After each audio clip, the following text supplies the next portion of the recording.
na ang taong 1991 sa buhay ni Sharon. Sa simula pa lamang, ang pelikulang Maging Sino Ka Man, kung saan kanyang unang nakatambal ang bad boy ng pelikula na si Robin Padilla, ay naging matinding box office hit. Bahagi ng tagumpay ng Maging Sino Ka Man ay ang hinala na may espesyal na pagkakaunawaan sina Sharon at Robin.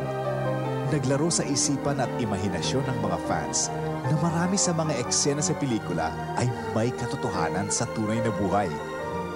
Ngunit sa pagdaan ng ilang buwan, napatunayan na wala palang malalim na ugnayan ang samahan ni Sharon at Robin, maliban sa pagiging magkaibigan at magkasama sa trabaho.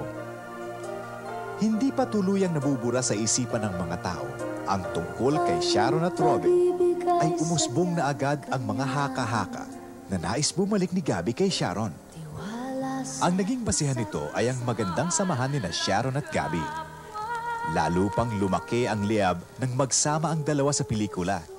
Kinilig ng lubusan ng mga Sharon-Gabby fans nang magtambal muli ang mag-asawa sa pelikulang Una Kang Naging Akin.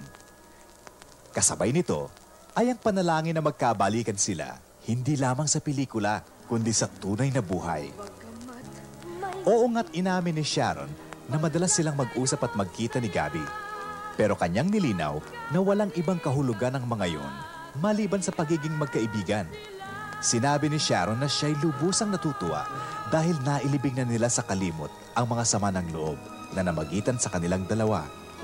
Pero naisip niyang higit na makabubuti kung sila'y magkakanya-kanyang landas na lang. Inakala ng marami na kaya nagdadalawang isip si Sharon kay Gabby ay dahil sa gwapong balikbayang nagngangalang Patrick Guzman. Mabilis kumalat ang balita na nanliligaw daw si Patrick kay Sharon at lalo pang naging exciting ito ng kanilang matunugan na may pagtingin din daw si Sharon sa kanya. Walang nagawa si Sharon kundi matawa na lamang nang makarating sa kanya ang balita. Hindi pa natapos ang usapan doon. Pinasok din ang pangalang Charlie Cojuangco bilang isa sa mga manliligaw daw ni Sharon. Ang taong 1991 ay naging maganda rin para sa The Sharon Cuneta Show. Ito ay naging consistent #1 musical variety show sa buong Pilipinas. Nakatunayang hindi lamang sa ratings, kundi sa dami ng mga sulat na tinanggap ni Sharon mula sa kanyang mga tagahanga dito sa Pilipinas at pati na rin sa ibang bansa.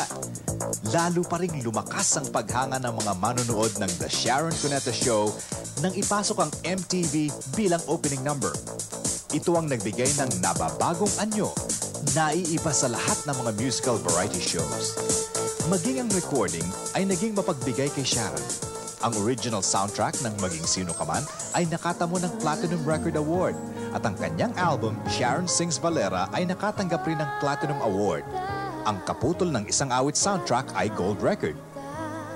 Dahil sa mga gantimpalang tinanggap ni Sharon sa recording, success sa box office ng kanyang mga pelikula at magandang ratings ng The Sharon Cuneta Show, ito'y nagpatunay lamang na si Sharon ay isang tunay na bituin ng TV, recording at pelikula. Mga katangian ng isang tunay na megastar.